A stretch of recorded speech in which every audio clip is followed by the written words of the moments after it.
Hi there, Rabbi. And per our conversation, believe it or not, we talk about these before we start recording. You want to address a tough subject that's coming up in the news these days. Some of our candidates for national office for president and vice president want to turn our schools into prison. So I've decided to become a teacher, and here I am trying out my new shirt for teaching in the school of the future. And you can see the classroom I'll be teaching right behind me. We're talking about in the name of safety, turning our schools into giant jail cells, not with the notion of keeping children in, but keeping bad people out. Is that the strategy the country needs to follow? Definitely not, but it's consistent with our thinking as Americans. Rather than stopping and looking at the problem, we're going to come up with some cosmetic solutions. We're going to come up with something that doesn't address the problem. Why are individuals bringing guns to school? Why isn't there better gun control? Why aren't we enforcing the laws on the we already have about buying firearms? There is a way to solve the problem, and it doesn't involve sally ports, metal detectors, see-through bags, taking away children's telephones, and then in the end, we've turned our school into prison.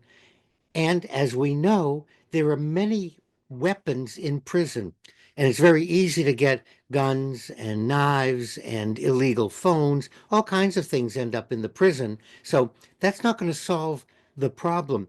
We need, as a country, to stop and address the question about mental health. How much money are the candidates running for president and vice president proposing to put into mental health for students in high school, in middle school?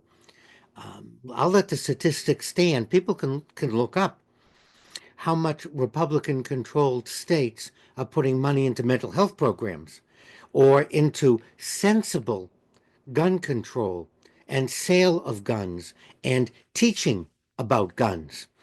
Uh, I think that this is the most ridiculous.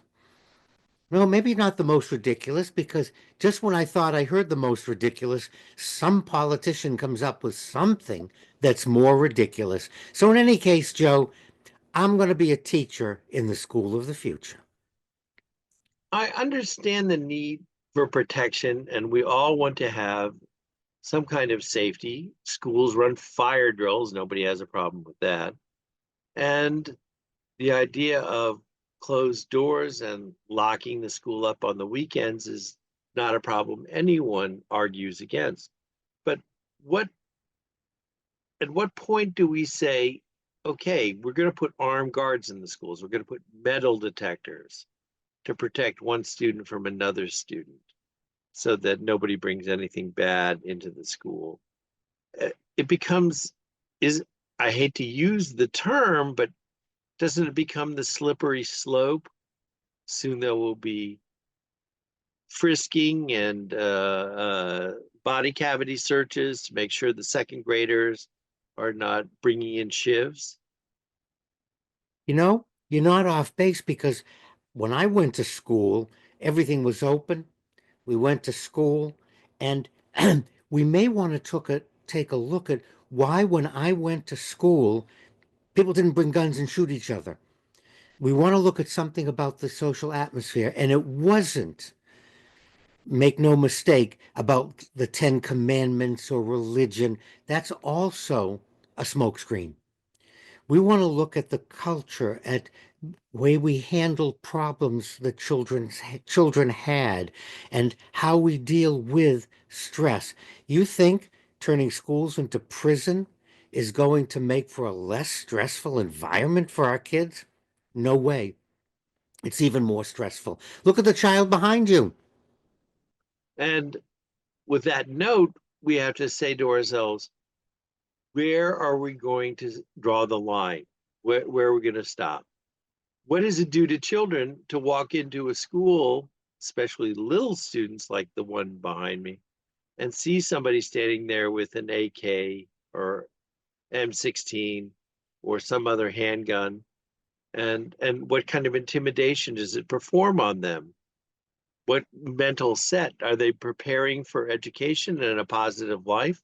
Or are they thinking somebody is out to get me? I guess we have to agree that there's not an easy solution to this situation. Is that the truth? There isn't an easy, simple, however, there is a solution. And once again, going after cosmetics or going after hardening our schools is not the answer. We need to take a look at the atmosphere. Posting the Ten Commandments is not going to make a difference. That's all superficial. And we have to say, gee, something's not right in our society where people are taking shots at each other, people are carrying guns, and with no training, no background checks. Something's just not right, Joe. And turning schools into prison won't solve the fact that there's something wrong with American society.